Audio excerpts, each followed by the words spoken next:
आपको मशहूर फिल्म शोले का एक जबरदस्त सीन जरूर याद होगा, जिसमें अपनी प्रेमिका बसंती को पाने के लिए प्रेमी वीरू पानी की टंकी पर चढ़ जाता है। शायद उसी से प्रेरित होकर निवाड़े के पृथ्वीपुर में भी एक युवक अपनी किसी मांग को लेकर मोबाइल के टावर पर चढ़ गया। जी हाँ, बिल्कुल सही सुना आपने, मोबाइल के टावर पर एक युवक चढ़ गया है, जिसे देखने के लिए नगर के सैकड़ों लोगों की भीड़ लग गई है। इसी बीच जब एसडीएम मौके पर पहुंची तो उन्होंने भी एक गैर जिम्मेदार बयान दे डाला। इस पूरी खबर पर हमारे संवाददाता देवेश गुप्ता हमारी फोन लाइन से जुड़ चुके हैं। आइए उनसे बात करते हैं, क्या है मामला। देवेश जी, क्या है पूरा मामला? जी बिल्कुल प्रशांत, आपको बता दें कि निवाड़ी अदालत के पास बीएसएनएल ऑफिस बना एक टावर पर पृथ्वीपुर निवासी पवन यादव चढ़ गया है, जिसकी प्रमुख मांग यह थी कि प्रधानमंत्री आवास योजना में उसका नाम भी था, लेकिन आवास योजना का लाभ न मिलने के कारण वह टावर पर चढ़ गया, क्योंकि वह दूसरी बार चढ़ा हुआ है। एक बार पहले टीकमगढ़ में चढ़ चुका है, दूसरी बार निवाड़ी में चढ़ा हुआ है। जी प्रशांत, तो पहली बार जब वो टावर पर चढ़ा था तब क्या उसकी यही मांग थी? बिल्कुल प्रशांत, आपको बता दें कि यही मांग थी, क्योंकि उसका प्रधानमंत्री आवास योजना में लिस्ट में पहले नंबर पर नाम है, लेकिन उसको लाभ नहीं दिया गया, जिसके कारण वह टावर पर चढ़ गया है। उसकी मांग यह है कि जब तक मध्य प्रदेश के मुख्यमंत्री शिवराज सिंह चौहान से उसकी बात नहीं हो जाती या फिर उससे नहीं मिल लेते, तो जब तक सीएम से नहीं मिलेंगे तब तक टावर से नहीं उतरेंगे। जी प्रशांत, पहली बार टावर पे कब चढ़ा था वो, कितना टाइम हो गया?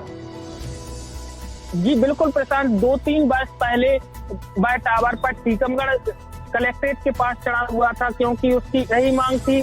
उसको वह प्रधानमंत्री आवास योजना में उसने आरोप भी लगाया है कि जो जिम्मेदार अधिकारी कर्मचारी हैं उनको बिना पैसे के काम नहीं किया जाता है, पैसे की मांग करते हैं, जिस कारण से वह टावर पर चढ़ा हुआ है। जी प्रशांत, नहीं, पहले जब वो टावर पे चढ़ा था और अभी वो टावर पे चढ़ा है तो इसके बीच कितना गैप है?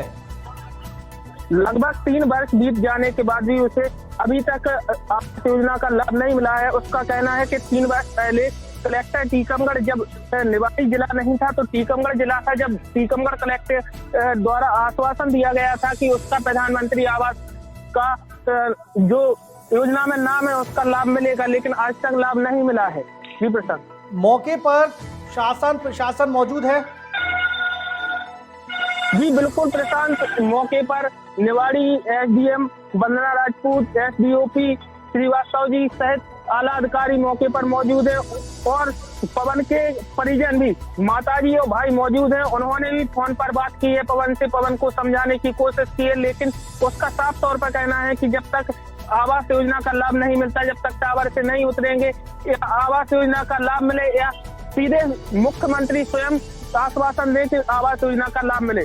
जी प्रशांत, किसी अधिकारी ने कोई बयान दिया है या किसी अधिकारी ने पवन से बात की है? बिल्कुल प्रशांत, आपको बता दें कि एसडीएम निवाड़ी ने प्रशांत से बात की है, तो उन्होंने साफ तौर पर कहा है कि आपको मैंने एक वीडियो भी दिया है जिसमें साफ तौर पर कहा जाता है कि अभी आप उतार आओ, आपका 2 दिन में कार्य करवा दिया जाएगा, अगर 2 दिन में नहीं होता तो आप फिर से टावर पर चढ़ जाना। एक गैर जिम्मेदार बयान सामने आया है।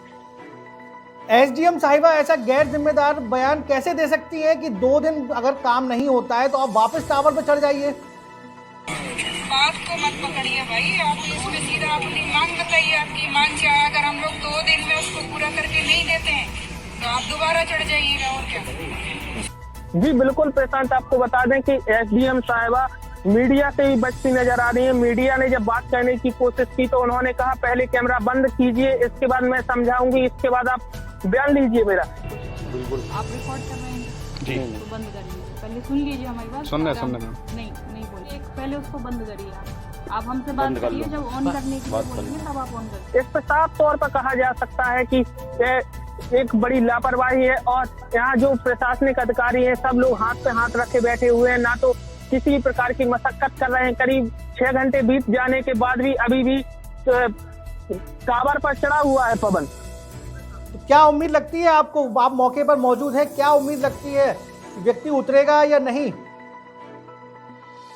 साफ तौर पर कहा जाता है कि जब पवन से बात की है तो उन्होंने साफ कहा है कि जब तक कोई मुझे आश्वासन लिखित में नहीं मिलता है तब तक टावर पर नहीं उतरेंगे, चाहे और एक बात और कही है पवन द्वारा कि अगर टावर पर किसी भी प्रकार का कोई व्यक्ति चढ़ा मुझे उतारने के लिए तो मैं टावर पर कूदकर खुदकुशी कर लूंगा। जी, बहुत बड़ी बात कही है पवन ने। अच्छा, इस पूरे मामले में देवेश जी, मैं आपकी राय जानना चाहूंगा कि आपकी नज़र में कौन गलत है? क्या व्यक्ति गलत है जो ये मांग रख रहा है, या प्रशासन गलत है कि उसने पहले उसकी बात सुनी और अब उसकी मांगे पूरी नहीं हुई तो उसको ये कदम उठाना पड़ा? बिल्कुल प्रशांत, आपको बता दें कि सब कार्यवाही में मैं प्रशासन को गलत मानता हूं, क्योंकि प्रधानमंत्री आवास में आप कहीं भी देखें वहां भ्रष्टाचार मचा हुआ है, जहां नीचे से लेकर ऊपर तक कर्मचारी लगातार रिश्वत की मांग करते हैं। अगर रिश्वत नहीं दी जाती तो उसका कार्य नहीं किया जाता, चाहे उसका नाम लिस्ट में पहले नंबर पे हो अथवा लास्ट नंबर पे हो। जबकि अपात्र लोगों के प्रधानमंत्री आवास योजना अपात्र लोगों को प्रधानमंत्री आवास योजना का लाभ मिल चुका है, जबकि पात्र लोग अभी भी कार्यालयों के चक्कर लगा रहे हैं। जी बिल्कुल, बात बहुत सही कहा आपने। पवन यादव मतलब ईमानदारी से अपना हक मांग रहा था, प्रधानमंत्री आवास योजना में अपना घर मांग रहा था ईमानदारी से, लेकिन उसकी एक नहीं सुनी गई। बिल्कुल बिल्कुल प्रशांत, अगर सुनी जाती तो दूसरी बार जो पवन ने कदम उठाया है दूसरी बार कदम नहीं उठाता, क्योंकि लापरवाही है कि 3 वर्ष पहले जब कदम उठाया था टीकमगढ़ में, अगर टीकमगढ़ में कदम उठाया था उसकी बात मान ली जाती तो आज दोबारा कदम क्यों उठाता? वो एक बड़ा सवाल खड़ा करता है कि अगर 3 वर्ष पहले आश्वासन मिला था, 3 वर्ष में उसको प्रधानमंत्री आवास का लाभ नहीं मिल पाया है, इसके बाद 3 वर्ष के बाद आज फिर से वह निवाड़ी स्थित BSNL टावर पर चढ़ा है। जी बहुत बहुत धन्यवाद देवेश जी। यहाँ पर हम लोग यहाँ पर मौजूद थे, हम लोग अंदर काम कर रहे थे। ऐसा कुछ हलचल ऐसी हुई, प्रशासन से लोग आए और हम लोगों ने भी, हमारे स्टाफ ने बताया कि ऐसा एक कोई युवक के ऊपर चढ़ा हुआ है। प्रशासन के आने पे फिर कुछ जानकारी ऐसी प्राप्त थी कि कोई पृथ्वीपुर का युवक है और ये गेट खुला ग्राहकों के लिए खोला गया था कि ऑफिस का टाइम होने पे, तो उस समय किसी तरह से बच बचा के वो यहाँ पर टावर तक पहुँच और वहाँ पर टावर में चढ़ गया है। तो प्रशासन आया है और प्रशासन ने आके अपनी कार्रवाई शुरू करी है उसको रेस्क्यू करने के लिए। अब वो नीचे उतरा जल्द से जल्द और हम लोग यहाँ पर पूरे सहयोग से हम लोग यहाँ मौजूद हैं। पवन यादव नाम का एक व्यक्ति है, इसने प्रधानमंत्री आवास हेतु आवेदन किया था, जिसकी मैंने संज्ञान में लेते हुए अपने रिकॉर्ड को देखा, जिसमें पाया कि इसका सूची में नाम है और सर्वे के लिए तहसील स्तर पर लंबित है, जिसकी कार्रवाई प्रचलित में है। तो लगातार 3 वर्ष तकरीबन उसको हो गए हैं, 3 वर्ष से लगातार उसका नाम आ रहा है, लेकिन बावजूद इसके उसको अभी तक PM आवास नहीं मिल पा रहा है। इसके पहले भी वो टावर पे चढ़ चुका है, आज दूसरी बार टावर पे चढ़ा है। तो क्या इसकी वजह कहाँ पे आप कमी मानते हो? पहले का तो मुझे जानकारी नहीं, क्योंकि मैं अभी नया आया हूँ यहाँ पर, पहले क्या स्थिति थी ये नहीं पता है। लेकिन अभी मैंने जो जितने भी आवेदन आए हुए थे उन सभी को तहसील स्तर पर भेजा है जाँच हेतु। सर, उसने जो पर्ची फेंकी है नगर परिषद पृथ्वीपुर में भ्रष्टाचार के आरोप लगाए, कहाँ तक उचित है? क्या इसका पूरा मामला है? नहीं, हमारे सामने इस प्रकार का कोई भी केस संज्ञान में नहीं आया भ्रष्टाचार से संबंधित। अपने यहाँ पर नगर परिषद पृथ्वीपुर में किसी प्रकार कोई पात्र लोगों के PM सूची में नाम आ गए, उनके PM बनकर तैयार हो गए हैं, लेकिन जो पात्र है उसके अब तक नाम नहीं आ पाया। यही वजह है कि लोग उस युवक को पुनः टावर पर चढ़ना पड़ा। तो इसमें आप गलती किसकी मानते हो? नहीं, इसके सूची में नाम है और सर्वे के लिए लंबित है। तहसील में सूची हमने अगस्त में भेज दी गई थी यहाँ से, अभी वहाँ सर्वे का कार्य चल रहा है, जो भी प्रगतिरत है। जैसे ही पूर्ण होता है तो आवास देने की कार्रवाई। तो ये थे हमारे संवाददाता देवेश गुप्ता, जिन्होंने पूरे मामले की जानकारी हमें दी कि किस प्रकार से वो व्यक्ति एक मोबाइल टावर पर चढ़ा है और अपनी मांगों को पूरी करने की जिद पर अड़ा हुआ है। आगे की अपडेट के लिए देखते रहिए न्यूज़ BK।